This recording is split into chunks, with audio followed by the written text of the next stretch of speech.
এক রাত 2 দিনের সফরে আজকে আমাদের গন্তব্য মায়াপুর। মায়াপুর ইস্কন মন্দির এবং নবদ্বীপ মহাপ্রভুর জন্মস্থান আমরা দর্শন করব। কিভাবে যাচ্ছি, কোথায় থাকছি, আরও অসংখ্য তথ্য তোমরা এই ভিডিওর মাধ্যমে পেয়ে যাবে। চলো আর দেরি না করে তাহলে শুরু করা যাক। ভগবানকে ভক্তি ভরে প্রণাম জানিয়ে মনটা হালকা করে বিশ্বাস আর প্রত্যাশা সঙ্গে নিয়ে সকাল সকাল পৌঁছে গেলাম ট্রেন স্টেশনে। এইখান থেকেই শুরু হলো আমাদের আজকের ভ্রমণ গল্প। আজকে আমাদের গন্তব্যের যাত্রার সঙ্গী train number 13063 Howrah Balurghat express.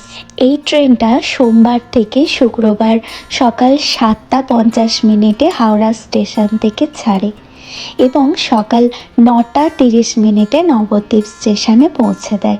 আমাদের ট্রেনটা 12 নম্বর প্ল্যাটফর্মে এসে গেছে। এই ট্রেনটা মূলত 12 নম্বর প্ল্যাটফর্মেই দিয়ে থাকে, তবুও তোমরা ট্রেনে ওঠার আগে একবার ডিসপ্লে বোর্ডটা চেক করে নিও। এই ট্রেনে প্রতি একজনের টিকিট প্রাইস থাকে 50 টাকা করে। চাইলে তোমরা লোকাল ট্রেনেও যেতে পারো। আমি স্ক্রিনে তোমাদের সুবিধার জন্য লোকাল ট্রেনের সময়সূচিটা রেখে দিলাম।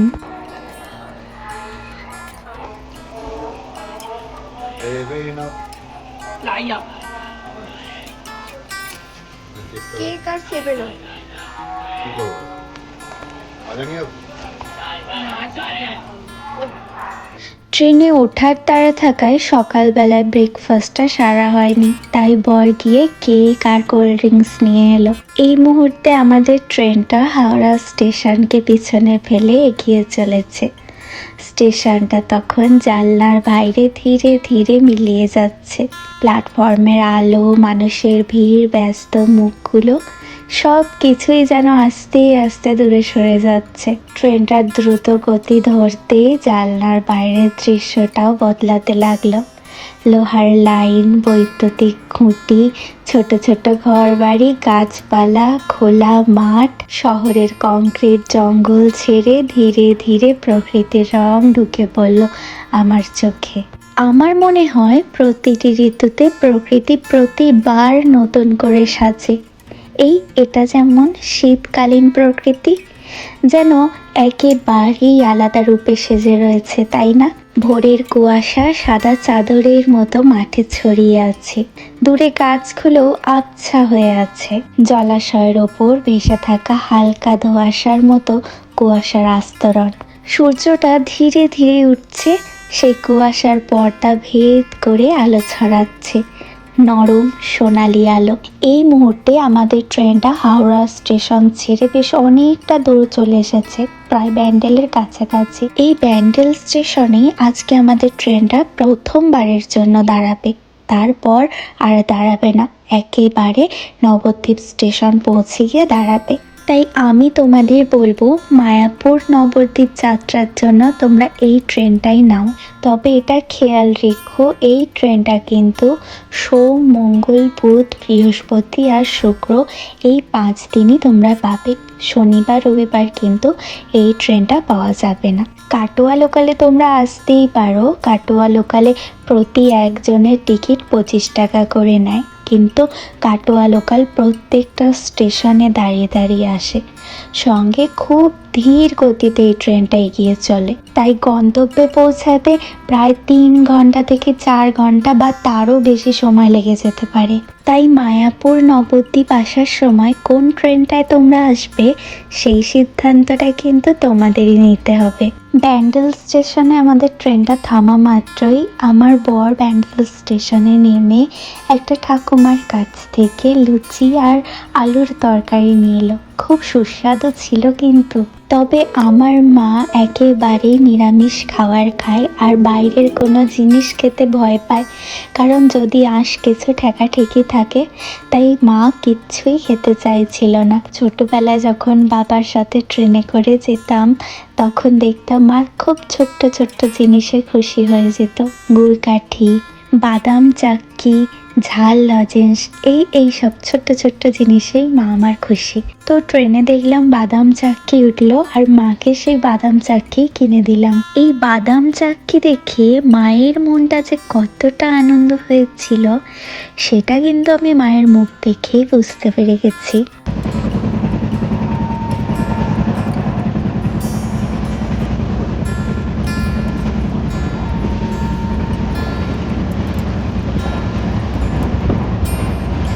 আবারও বড় বড় মাঠ, ঘর বাড়ি, গাছপালা পেরিয়ে ঠিক 9:50 আমাদের ট্রেনটা এসে পৌঁছালো নবদ্বীপ ধাম স্টেশনে।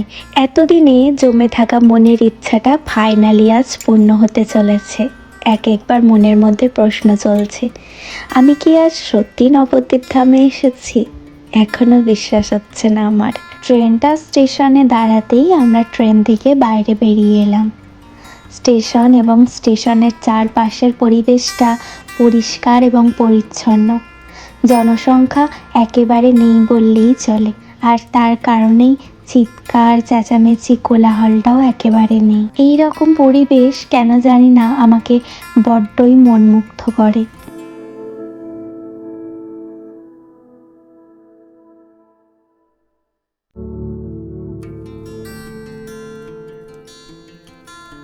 ট্রেন লাইন পার করে এখন আমরা টোটো স্ট্যান্ডে চলে এলাম। নবদ্বীপ ধাম ট্রেন স্টেশন থেকে নবদ্বীপ লঞ্চ ঘাট পর্যন্ত প্রতি একজনের ভাড়া নেবে 20 টাকা করে। কিন্তু তোমরা যদি কেউ একজন একটি টোটো রিজার্ভ করে যেতে চাও তাও যেতে পারো, তবে সেক্ষেত্রে 100 টাকা দিয়ে টোটো রিজার্ভ করতে হবে। নবদ্বীপ ধাম স্টেশন থেকে নবদ্বীপ ঘাট পর্যন্ত যেতে সময় লাগবে 10 থেকে 15 মিনিট।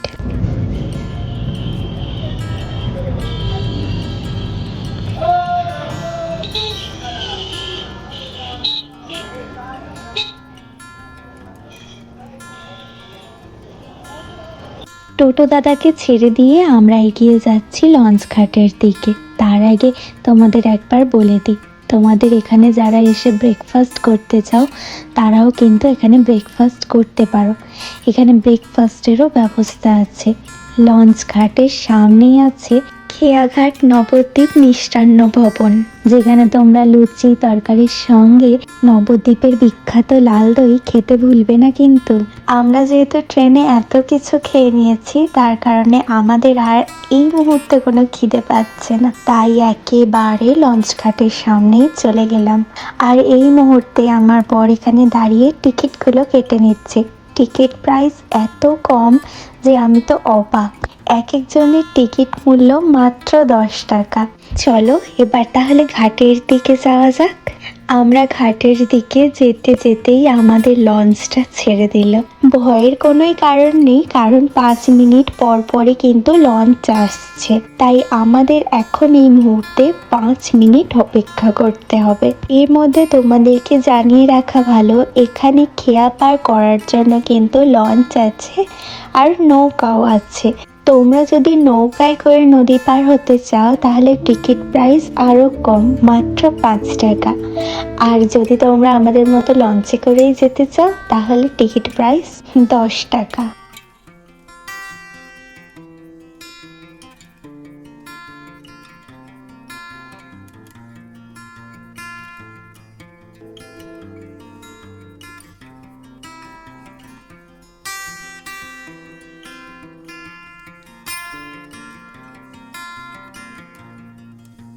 যেহেতু লঞ্চটা চলে গেল, এই মুহূর্তটা আমি একটু সময় পেলাম এই জায়গাটা উপভোগ করার জন্য, এই জায়গাটা ঘুরে দেখার জন্য আর তোমাদেরকেও দেখানোর জন্য।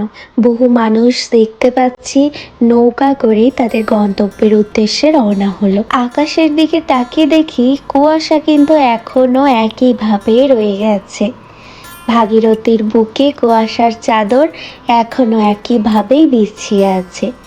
এইগুলো দেখতে দেখতেই হঠাৎ দেখতে পেলাম কত মানুষ হঠাৎ করে জমা হয়ে গেছে আমাদের মাঝে। দেখলাম অসংখ্য মানুষ ভর্তি একটি নৌকাও এলো তাদের গন্তব্যে তাদেরকে নামিয়ে দিতে।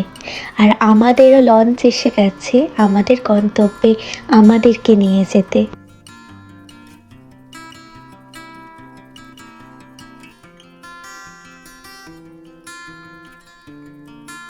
এই মুহূর্তে আমরা ভাগীরথীর বুকে ভেসে চলেছি। এই দিনটার স্বপ্ন কবে থেকে দেখেছি। এই নদীর জলে ভেসে একটা সময় আমি গিয়ে উপস্থিত হব মায়াপুরে।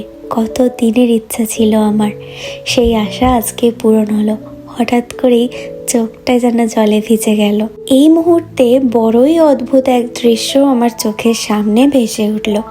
নবদ্বীপ থেকে মায়াপুর যাত্রা পথেই হঠাৎ লক্ষ্য করলাম এই নদীর একদিকের জল সাদা, আরও একদিকের জল কালো রূপ নিয়েছে। হঠাৎ করেই মনের মধ্যে আসলো নবদ্বীপে শ্রী চৈতন্য মহাপ্রভু কিন্তু রাধারানীর অবতার, আর মায়াপুরে আছে ভগবান শ্রীকৃষ্ণ। কি লীলা দেখো তো। অনেকেই বলবে এটার অনেক সায়েন্টিফিক রিজন আছে, কিন্তু আমার কাছে প্রশ্ন, ঠিক এই জায়গাটিতেই কেন এই সায়েন্টিফিক রিজনটা হলো? তার কোনো উত্তর আছে কি তোমাদের কাছে? তাই আমি আধ্যাত্মিক দিক থেকে বিচার করে এই নদীটির ঠিক যেই অংশটি কালো রূপ নিয়েছে সেই অংশের নাম দিলাম ভগবান শ্রীকৃষ্ণ, আর যেই অংশটি সাদা রূপ নিয়েছে সেই অংশের নাম দিলাম রাধারানী। গল্প করতে করতে আমাদের লঞ্চটা এসে পৌঁছালো মায়াপুর ঘাটে। নদীর বুকের যাত্রার ছন্দ থেমে এবার পা রাখলাম নতুন তীরে। মায়াপুর ঘাট থেকে নেমে মেন রোড পর্যন্ত পৌঁছানোর জন্য একটি অস্থায়ী বাঁশের ব্রিজ বানানো হয়েছে। এই বাঁশের ব্রিজটা আমি প্রথম দেখলাম। দুই পাশে বাঁশের বেড়া, নিচে দিয়ে বয়ে চলেছে নদীর জল। দেখে গ্রাম বাংলার চেনা ছবি মনে হলেও সত্যি কথা বলতে আমার একটু ভয় লাগছিল। এই মুহূর্তে মনে মনে একটা কথাই ভাবছিলাম, প্রতিদিন তো এত এত ভক্ত নদীর পার হয়ে ইস্কন মন্দিরে আসে, দেশ বিদেশ থেকে মানুষ আসে, বয়স্ক মানুষ, বাচ্চা, পরিবার, সবার জন্যই এই বাঁশের ব্রিজটা কিন্তু সব সময় নিরাপদ নাও হতে পারে। আমার মনে হয় এখানে চাইলেই খুব সুন্দরভাবে একটা স্থায়ী ও মজবুত ব্রিজ বানানোই যেতে পারে। এই পবিত্র স্থানে আসার পথটা যদি এতটাই সুন্দর আর নিরাপদ হয়, তাহলে মায়াপুরের অভিজ্ঞতা আরও পূর্ণতা পাবে। ব্রিজ পেরিয়ে এখন আমরা চলে এলাম মেইন রোডে। দেখি চারিপাশের দৃশ্যটা একেবারেই আলাদা। টোটো, বাস, ছোট গাড়ি সব কিছুই সারি বেঁধে দাঁড়িয়ে আছে। এখান থেকেই হাঁটা পথে মায়াপুর ইস্কন মন্দির মাত্র 5 মিনিটের দূরত্বে। তাই চাইলে তোমরা হাঁটা পথেও কিন্তু মায়াপুর ইস্কন মন্দিরে যেতে পারো। কিন্তু আমরা ঠিক করলাম আমরা টোটো করেই মায়াপুর ইস্কন মন্দিরের কাছাকাছি যাব, মাত্র 20 টাকা ভাড়া দিয়ে, মানে আমাদের 5 জনের 100 টাকা। এই মুহূর্তে আমাদের টোটোটা চলতে শুরু করেছে। রাস্তার চারিপাশে দেখতে পাচ্ছি অসংখ্য দোকান। কিছু দোকান আছে ঠাকুরের পূজার নানান রকম সরঞ্জাম পাওয়া যায়, কিছু দোকান আছে যেগুলো গোপী ড্রেস ঝোলানো আছে। এই সব দেখতে দেখতেই আজকে আমরা চলে এসেছি আমাদের আজকে রাত্রে যাপনের আস্তানা যোগমায়া যাত্রী নিবাস।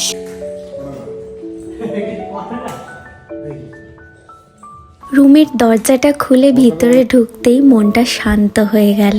আসল চমকটা অপেক্ষা করছিল জানলার ওপাশে। জানলাটা খুলতেই এক নিমেষে সব ক্লান্তি যেন উধাও হয়ে গেল। চোখের সামনে দিয়ে বয়ে চলেছে শান্ত স্নিগ্ধ গঙ্গা। সেই নদী ছুঁয়ে আসা এক ঝলক ঠান্ডা বাতাস যখন গায়ে এসে লাগলো, মনে হলো শরীর আর মন দুটোই জুড়িয়ে গেল। কি অপূর্ব এই দৃশ্য! নদীর পাড়ে ঘেঁষে দাঁড়িয়ে থাকা বিশাল বড় বড় গাছের সারি, এই গাছের ডালে ডালে পাখিদের মেলা আর তাদের মিষ্টি কলকাকলি, আর সব কিছুর উপরে মায়াবী এক সুর, মা গঙ্গার মন্দির থেকে ভেসে আসা 24 ঘন্টা অবিরাম নাম গান। প্রকৃতি আর ঈশ্বর যেন এখানে মিলে মিশে এক হয়ে গেছে। সত্যি কথা বলতে 3000 টাকার এই বিলাসিতাপূর্ণ রুমের জায়গায় আমাকে যদি একটা কুটিরও দিয়ে দিত এইখানে, আমি খুব শান্তিতে থাকতে পারতাম। যাই হোক, আমরা এখন স্নান সেরে ফ্রেশ হয়ে মন্দিরের দিকে রওনা হচ্ছি। যেহেতু আমি কৃষ্ণ সেবা করি, গোপাল সেবা করি, তাই প্ল্যান আছে পূজার কিছু সামগ্রী আমি এখান থেকে কিনে নিয়ে যাব। ভগবানের সেবার অনেক সামগ্রী আছে যেগুলো আমরা বাইরে কোথাও খুঁজে পাই না, সেটা খুব সহজে এই স্থানে তোমরা পেয়ে যেতে পারো।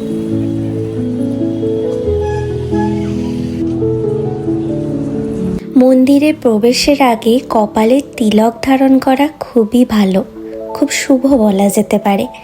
তার জন্যই বাইরে দাঁড়িয়ে থাকা মাতাজিদের থেকে কপালে তিলক নিয়ে আমরা মন্দিরের ভেতরে প্রবেশ করছি। ইনারা প্রতিজনকে তিলক ধারণ করানোর সময় প্রত্যেকের থেকে 10 টাকা করে নিয়ে থাকে। চলো, এখন আমাদের তিলক নেওয়া হয়ে গেছে, এখন আমরা ভিতরে প্রবেশ করি। কেমন? মন্দিরে প্রবেশ করে সবার আগে আমরা দুপুরে ভোগ প্রসাদের কুপন সংগ্রহ করে নেব। আমরা গীতা ভবনে অন্নপ্রসাদ গ্রহণ করব, তাই গীতা ভবনের কাউন্টার থেকেই কুপনটা সংগ্রহ করে নিয়েছি। এখানে সাধারণত সকাল 10টা থেকে 11টার মধ্যে গীতা ভবনে কুপন দেওয়া হয়। কুপন প্রায় 70 টাকা। কুপন শেষ হয়ে যাওয়ার সম্ভাবনা থাকে, তাই এসেই সবার আগে কুপনটা নিয়ে নেবে। সাধারণত এই গীতা ভবনে ভোগ প্রসাদে দেয় গোবিন্দভোগ চালের ভাত, ডাল, ভেজ পকোড়া, সঙ্গে মিশ্র একটা সবজি থাকে, সঙ্গে রুটি আর পায়েস। গীতা ভবনে দুপুর 12:45 থেকে দুপুর 2:30 পর্যন্ত প্রসাদ পাওয়া যায়। তোমরা 1টার মধ্যে পৌঁছে যাওয়ার চেষ্টা করবে, কারণ এই সময়টাতে সব থেকে বেশি ভিড় হয় এবং গরম গরম প্রসাদটাও পাওয়া যায়। রাত্রের প্রসাদ রাত 8:30 থেকে 9:30 পর্যন্ত দেয়া হয়। এছাড়াও তোমরা গোবিন্দাস বা গদা ভবনেও খেতে পারো, তবে বিনামূল্যে ভোগ সেবারও ব্যবস্থা আছে। অন্নদান কমপ্লেক্সে 3 বেলা বিনামূল্যে ভোগ সেবার ব্যবস্থা আছে, সেটাও চাইলে তোমরা গ্রহণ করতে পারো। এই মুহূর্তে ভজন কুঠির দর্শন করে বেরোলাম। ভজন কুঠিরে শুনেছি নাকি 24 ঘন্টা ভজন হয়, কিন্তু যেই মুহূর্তে আমরা প্রবেশ করেছি সেই মুহূর্তে কিন্তু ভজন হচ্ছিল না। তাই এইখান থেকে বেরিয়ে আমরা আবারও মন্দিরের ভিতরে প্রবেশ করতে থাকলাম। ইস্কন মন্দিরের ভিতর যত প্রবেশ করছি, এই মন্দিরের চারিপাশের পরিবেশটা আমাকে মনোমুগ্ধ করছে। প্রত্যেকটি ভবন এখানে পরিষ্কার পরিচ্ছন্ন, চারিপাশে অসংখ্য ফুলের গাছ, সঙ্গে আরও নানান ধরনের বিশালাকার গাছ দ্বারা এই স্থান সুসজ্জিত করে তোলা হয়েছে। কোনো স্থানে এতটুকু নোংরা আবর্জনা আমার চোখে পড়েনি। এই পরিবেশটা, এখানে থাকা প্রত্যেকটা মানুষ কত যত্ন সহকারে পরিচর্যা করছে। মনে মনে এটাই ভাবলাম, এইভাবে আমরা সবাই যদি দায়িত্ব নিয়ে আমাদের চারিপাশের পরিবেশটা পরিষ্কার করে তুলতে পারতাম, তাহলে হয়তো আমাদেরও সব জায়গাটা মন্দির সমান মনে হতো। এখন আমরা গীতা ভবনে চলে এলাম। গীতা ভবনের সামনেই দেখি কয়েকজন মাতাজি ভগবত গীতার সঙ্গে আরও কিছু আধ্যাত্মিক বই সেবা প্রদান করছেন মাত্র 300 টাকার বিনিময়ে, যেই টাকাটা ইস্কন মন্দিরের সেবার জন্যই ব্যবহার করা হবে। সঙ্গে আমার মায়ের কাছে যেটা শুনে আমি আরও অবাক হয়েছিলাম, এই মন্দিরের ভিতরে যাবতীয় যা বিক্রি হচ্ছে সব অর্থই মন্দিরের সেবার কাজে ব্যবহার করা হয়। বই নিয়ে কিছু অপেক্ষার পর আমরা গীতা ভবনের হলের মধ্যে এসে পৌঁছালাম। গীতা ভবনে ভূমিতে আসন গ্রহণ করিয়েই ভোজ প্রদান করা হয়। অনেক দিন পর এই রকম ভোগ প্রসাদ ভগবানের পাবো আমরা, এটা ভাবতেই মনের মধ্যে একটা আলাদা রকম আনন্দ আর সঙ্গে উত্তেজনা কাজ করছে। আমরা আমাদের আসনে এসে বসলাম। প্রত্যেক ভক্ত তাদের আসনে গিয়ে বসলো এবং ভগবানের প্রসাদ পাওয়ার আগে সবাই 3 বার হরে কৃষ্ণ মহামন্ত্র জপ করলো। এরপর আমাদের সবাইকে প্রসাদ দেয়া শুরু হলো। আর প্রসাদ দেয়াটা কিভাবে হয় সেটা দেখে আমার খুব আশ্চর্য লাগছিল এবং ভালোও লাগছিল। এই রকম ভাবে ভোগ প্রসাদ দিতে আমি প্রথমবার দেখলাম। তোমাদের কেমন লাগলো বলো তো, একবার কমেন্ট করে জানিও। আজকের এই ভোগ প্রসাদ সত্যিই যেন অমৃত ছিল আমাদের কাছে। ভোগ প্রসাদ সেবন করার পর বাইরে বেরিয়ে দেখি কত কাঠ জড়ো করা। এই কাঠগুলোতেই কিন্তু এই ভোগ প্রসাদ রন্ধন করা হয়। ভোগ প্রসাদ পাওয়ার পর নিজেরাই নিজেদের প্লেট তুলে নিতে হবে, আর আলাদা করে হাত ধোয়ারও কিন্তু এখানে জায়গা আছে। হাত ধুয়ে আমরা এখন গীতা ভবনের বাইরে বেরিয়ে এলাম। অনেক গুরুজন মানুষ আছেন যারা একটু বয়স হয়ে গেলে একটু নিরিবিলিতে, শান্তিতে আর ভগবানের কাছাকাছি থাকতে চায়। তাদের জন্য কিন্তু এখানে থাকার একেবারে কম খরচে ব্যবস্থা করা আছে। তারা যদি এখানে থাকতে চায় থাকতেই পারে। এখন হাঁটতে হাঁটতে আমরা গদা ভবনের কাছে এসে পৌঁছেছি। আর এখান থেকে চন্দ্রোদয় মন্দিরটা কি যে অপূর্ব লাগছে তোমাদেরকেও দেখাচ্ছি আমার চোখে। দেখো, এই স্থানে খুব কম সময়ের জন্য এসেছি, কিন্তু আমার পরিচিত অনেক ফল, যেই ফলের গাছ আমি কখনো দেখিনি, তার মধ্যে আমলকি আর সবেদা, যেই দুটো ফলের গাছ আমি আজকে দর্শন করতে পারলাম। এখন আমরা একটা টোটো নিয়ে গোশালার উদ্দেশ্যে রওনা হয়েছি। এখান থেকে হাঁটা পথেও কিন্তু গোশালা যাওয়া যায়, কিন্তু আমরা আর না হেঁটে একেবারে টোটো নিয়ে নিয়েছি। তবে যারা না টোটোতে যেতে চাও তাদের জন্য কিন্তু এখানে গরুর গাড়িরও ব্যবস্থা করা আছে। আমার মা এর আগে ইস্কন মন্দিরে বহুবার এসেছে, কিন্তু আমার কাছে এই প্রথম। তাই মা এখানকার বিষয়ে অনেক কিছু জানে, যেগুলো মা আমাকে গল্প শোনাতে শোনাতে যাচ্ছে। এখানে গোশালাও কিন্তু আমার দেখার ইচ্ছা বহু দিনের ছিল, সেই আশাও ভগবান আজকে আমার পূর্ণ করে দিল। এখানে গোশালায় গরুগুলো দেখছি অনেক বিশাল বড় বড়, আর শিংগুলো তো তার থেকেও বড়। তবে এখানে যে শুধুমাত্র গরু আছে তা কিন্তু নয়, সঙ্গে বিশাল বড় বড় ষাঁড়ও আছে। তোমরা যদি চাও এখানে এসে গরু এবং ষাঁড়কে নিজেদের হাতে করে খাওয়াবে, সে ব্যবস্থাও কিন্তু এখানে আছে। এখানে খাওয়ার কিনে তোমরা গরু এবং ষাঁড়কে নিজের হাতে করে খাইয়ে তোমরা পূর্ণ অর্জন করতেই পারো। তবে সত্যি কথা বলতে আমি খাওয়াইনি, কারণ আমার মনে হয়েছে এখানে থাকা গরু বা ষাঁড় এরা কিন্তু প্রত্যেকেই যত্নে আছে, এদের আলাদা করে কোনো যত্নেরই প্রয়োজন নেই। কিন্তু সেই সব গরু বা ষাঁড় যারা অনাথ, যাদের এক বেলা খাওয়ার মতো কিছু থাকে না, আমার চোখের সামনে দেখা অনেক গরুকে আমি দেখেছি যারা ডাস্টবিনের নোংরা খাবার খায়। আমি যদি তাদেরকে খাওয়াতে পারতাম তাহলে হয়তো আমার মনটা অনেক বেশি শান্তি পেত। মায়াপুরি ঘি 600 টাকা দাম, কিন্তু 460 টাকায় নিল 500। আমরা এটা নিয়ে যাব, 6 মাস ভ্যালিডিটি, ডিসেম্বরে তৈরি হয়েছে, ভাত দিয়ে খেয়ে দেখবো। গোশালা থেকে আবারও টোটো নিয়ে আমরা চলে এলাম একদম চন্দ্রোদয় মন্দিরের কাছাকাছি। ইস্কন মন্দিরে এলাম আর চন্দ্রোদয় মন্দির দর্শন করব না, সেটা তো হতেই পারে না। তো তার জন্যই এখন প্রতীক্ষা কখন চন্দ্রোদয় মন্দির ওপেন হবে। এই মুহূর্তে আমাদের চোখে পড়ল ভগবানের ভোগ প্রসাদ, খিচুড়ি প্রসাদ, যেটা ভক্তদের উদ্দেশ্যে আবারও বিতরণ করা হচ্ছে। আর গীতা ভবনে খাওয়ার পর এই মুহূর্তে আমাদের পেট পুরো ফুল, তার কারণে ভগবানের প্রসাদ যেহেতু আমরা একটুখানি প্রসাদ সবাই মিলেই ভাগ করে খাবো, তার জন্যই একটা শাল পাতার বাটিতে নিয়ে নিলাম। সবাইকে অবশ্যই এখানে শাল পাতার বাটিতেই এই ভোগ প্রসাদ দেয়া হচ্ছে।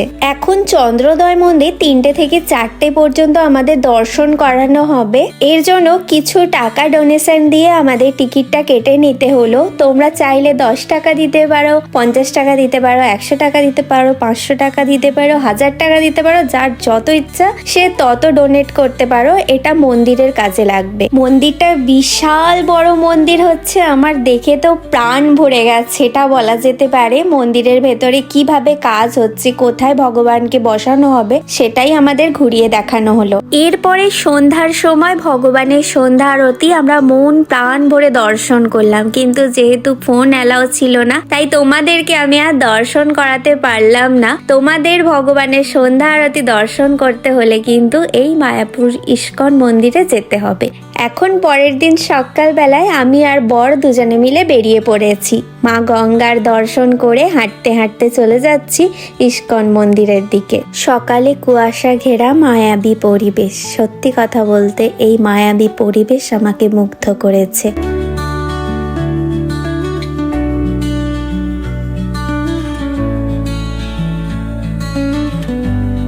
তোমরা চাইলে ভোর 4:30 ভগবানের মঙ্গল আরতি দর্শন করতে আসতে পারো। মঙ্গল আরতির পর নৃসিংহদেব আরতি, তুলসী আরতি ও দর্শন আরতি ধাপে ধাপে আগামী সময়গুলোতে অনুষ্ঠিত হয়। এখন আমরা চলে এসেছি পুষ্প সমাধি মন্দিরের কাছে। পুষ্প সমাধি মন্দিরের সৌন্দর্য সত্যি অনন্য ও হৃদয়স্পর্শী। মন্দিরটি দূর থেকে চোখে পড়ে তার শুভ্র মার্বেল নির্মিত বিশাল গঠন ও সুরুচি স্থাপত্য শৈলীর জন্য। চারিদিকে খোলা প্রশস্ত প্রাঙ্গণ, পরিপাটি বাগান ও শান্ত পরিবেশ সবে মিলে এক পবিত্র আবহ তৈরি করে। মন্দিরের গম্বুজ ও স্তম্ভগুলিতে সূক্ষ্ম নকশা এবং কারুকার্য শিল প্রভুপাদের প্রতি গভীর শ্রদ্ধা ও ভক্তির প্রতীক হিসেবে ফুটে উঠেছে। ভিতরে প্রবেশ করলে সব থেকে বেশি দৃষ্টি আকর্ষণ করে শিল প্রভুপাদের জীবন ও লীলাকে কেন্দ্র করে নির্মিত ভাস্কর্য ও চিত্রমালা। প্রতিটি ভাস্কর্য এতটাই জীবন্ত যে তোমরা তার ত্যাগ, ভ্রমণ ও ভক্তি সাধনার ইতিহাস তোমাদের চোখের সামনে অনুভব করতে পারবে। মন্দির থেকে বেরিয়ে একেবারে চলে এলাম গঙ্গায়। বরের ইচ্ছা ছিল মা গঙ্গায় স্নান করে ভগবানের মাথায় জল ঢালার। বরের সেই ইচ্ছাটাও পূরণ হলো। এখন আমরা সকাল 9টার মধ্যে টোটো ধরে একেবারে চললাম মায়াপুর লঞ্চ ঘাটের উদ্দেশ্যে। লঞ্চ ঘাটে এসে টিকিটটা কেটে নিলাম। এখান থেকে লঞ্চ নিয়ে আমরা একেবারে চলে যাব নবদ্বীপ ঘাট। মায়াপুরে এলাম আর নবদ্বীপে দর্শনীয় স্থানগুলো ঘুরবো না, সেটা তো হতেই পারে না। তার জন্যই এখন আমরা নবদ্বীপে গিয়ে একেবারে চলে যাব নিমাইয়ের জন্মস্থান। প্রতিবারের মতো মনটা আমার আবারও বড্ড খারাপ লাগছে। এই প্রিয় জায়গাটা ছেড়ে আমাকে আবারও চলে যেতে হচ্ছে। তবে কৃষ্ণকে ছেড়ে গেলেও রাধারানী কিন্তু অপেক্ষা করছে আমাদের জন্য, তাই তার উদ্দেশ্যে আমরা রওনা হব।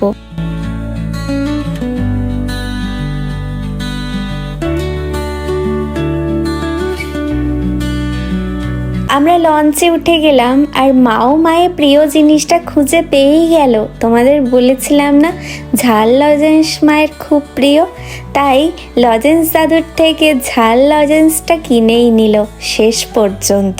আমাদের লঞ্চটা ছেড়ে দিল। মায়াপুরকে প্রণাম জানিয়ে আমরা নবদ্বীপের উদ্দেশ্যে রওনা হয়ে গেলাম।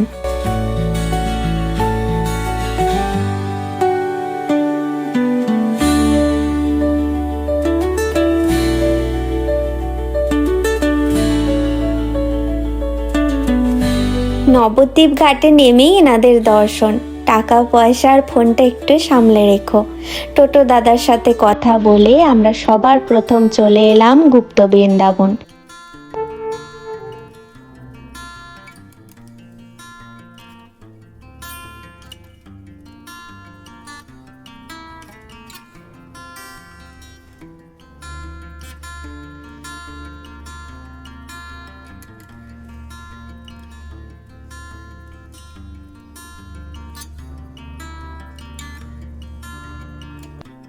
গুপ্ত বৃন্দাবন দর্শন করার পর আমরা এখন চলে যাচ্ছি নিমাইয়ের জন্মস্থান দর্শন করতে। বন্ধুরা, আমি চেষ্টা করেছি পুরো জায়গাটার কোনো অংশ না কেটে সম্পূর্ণভাবে তোমাদের দর্শন করাতে।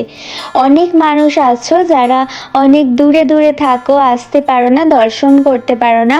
আমার ভিডিওর মাধ্যমে তোমরা যেন এই ভগবানের জন্ম, খেলে ধুলে বড় হওয়া প্রত্যেকটা স্থান আমি তোমাদেরকে দেখাতে চেষ্টা করেছি। তোমরা যাতে এই স্থান ভক্তি ভরে দর্শন করতে পারো তারই একটা ছোট্ট প্রচেষ্টা। দেখো তো, এই নিম গাছের তলায় আমাদের ভগবান চৈতন্য মহাপ্রভুর জন্ম হয়েছিল। এই কথাটা ভাবা মাত্রই গাটা কেমন একটু শিহরণ দিয়ে যাচ্ছে না? বন্ধুরা, এই নবদ্বীপ ধাম কিন্তু এখনো সেভাবে উন্নত হয়নি। আমি ভাবছি যখন আমাদের ভগবান এই স্থানে জন্মগ্রহণ করেছিলেন তখন তাহলে এই স্থান কেমন ছিল। এই নিম গাছের নিচেতেই মন্দিরে এখনো পর্যন্ত সচী মাতা তার পুত্রকে নিয়ে বসে আছেন। পাশেই আছে এক মন্দির। এই মন্দিরেই ভগবান শিব আর গণেশের পুজো হয়। আর সচী মায়ের মন্দিরের সামনেই একটা মন্দির দেখতে পেলে সেই মন্দিরে রাধা কৃষ্ণের বিগ্রহ আছে, সেই বিগ্রহ পূজা করা হয়। এখন চলো এখান থেকে সোজা চলে যাব 60 ফুট গৌরাঙ্গ মহাপ্রভু দর্শন করতে। তবে বন্ধুরা, তোমাদের এ কথাটা বলা হয়নি, প্রত্যেকটা মন্দির দর্শন করতে গেলে কিন্তু 10 টাকা করে টিকিট প্রাইস ধার্য করা হয়েছে। বন্ধুরা, সত্যি বলতে এই জায়গাটায় প্রবেশ করার আগে আমার মনে হয়েছিল কি দেখছি, প্রত্যেকটা জিনিসে তো থিম, এটা আবার কোন থিমের মধ্যে এলাম। কিন্তু এই গুহা দিয়ে বাইরে বেরোনোর পরে যা আমার চোখের সামনে এলো সেটা দেখে আমি সত্যি চোখটা বন্ধ করে নিয়েছিলাম। এটা কি দেখছি আমি, তোমরাও দেখো। এনাকে দেখতেই তো ভক্তরা কত দূর দূর থেকে ছুটে ছুটে আসে। বন্ধুরা, তোমাদের একটা কথা না বললেই নয়, সেই কথাটা এই মুহূর্তে তোমাদের সঙ্গে শেয়ার করে দিতে চাই। আমরা মায়াপুর থেকে 9টার সময় বেরিয়েছিলাম, আর বিষ্ণুপ্রিয়া স্টেশনে কিন্তু আমাদের 11টার সময় ট্রেন। বুঝতেই পারছো আমাদের হাতে টাইমটা কতটা কম। তার মধ্যে এতগুলো দর্শনীয় জায়গা আমাদের টোটো দাদা দর্শন করালেন আমাদের, যে আমরা তার কাছে সত্যি সারা জীবন কৃতজ্ঞ রয়ে যাব। এটা হয়তো আমরা যতই তাকে ধন্যবাদ জানাই না কেন, এটা হয়তো আমাদের কাছে খুবই অল্প, বা তার কাছেও। আর যারা মায়াপুর আসছো, নবদ্বীপের এই স্থান কিন্তু অবশ্যই তোমরা দর্শন করো। এখানে ভগবান শ্রীকৃষ্ণ আর ভগবান চৈতন্য মহাপ্রভুর প্রত্যেকটা লীলা ফুটিয়ে তোলা হয়েছে।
এখন তোমরা দর্শন করছো সোনার গৌরাঙ্গ মহাপ্রভুর বিগ্রহ।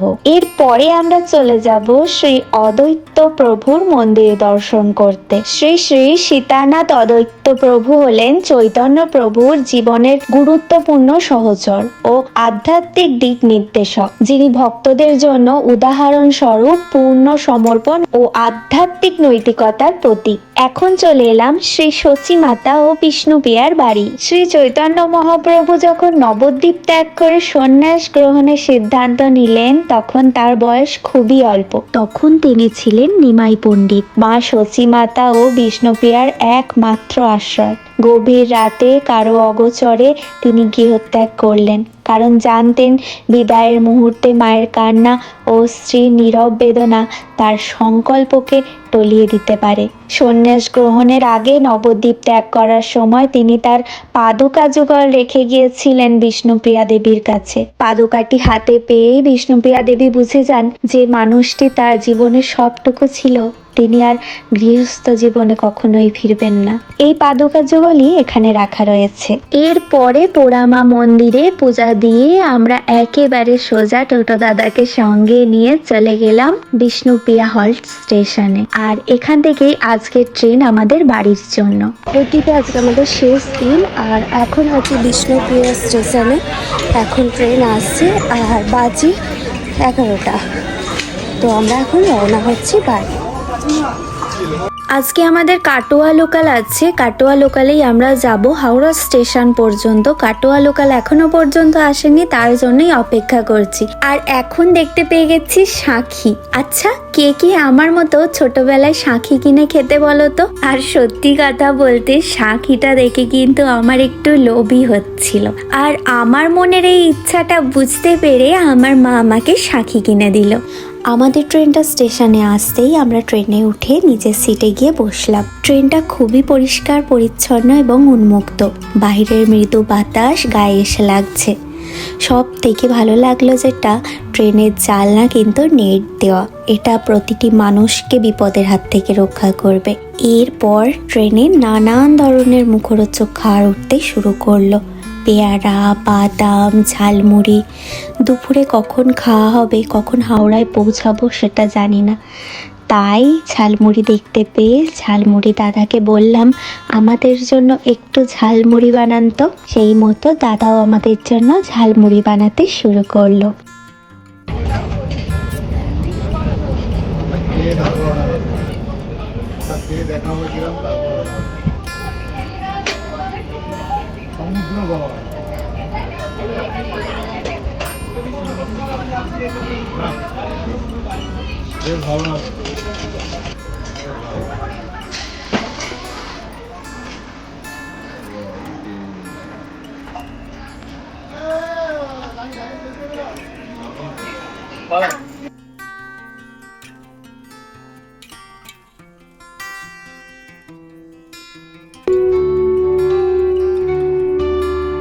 ঝালমুড়ি দাদা ঝালমুড়িটা কিন্তু মারাত্মক ফাটাফাটি বানিয়েছিল, খুবই সুস্বাদু ছিল। কিন্তু আমার অপেক্ষা ছিল সোনপাপড়ি আর দিলখুশের, যেটা আমি ছোটবেলায় ট্রেনে উঠলেই ভীষণ পরিমাণে খেতাম। সেই প্রতীক্ষাটাই করছিলাম কখন সোনপাপড়ি আর দিলখুশ উঠবে। কিছু মুহূর্তে পরেই সোনপাপড়ি আর দিলখুশ উঠলো, যেটা দেখে আমি চটপট কিনে নিলাম। এরপরেও অসংখ্য মুখরোচক খাবার ট্রেনের মধ্যে উঠলো। বাইরের প্রকৃতির দৃশ্য দেখতে দেখতে আর নানান রকম মুখরোচক খাবার খেতে খেতে আমরা শেষ পর্যন্ত বিকেল 4টের সময় এসে পৌঁছালাম হাওড়া স্টেশনে। আচ্ছা, আজকের এই জার্নি ব্লগটা তোমাদের কেমন লাগলো একটু কমেন্ট করে জানিও প্লিজ। আজকে তাহলে এই জার্নি ব্লগটা এখানেই শেষ করলাম। সবাই ভালো থেকো এবং সুস্থ থেকো।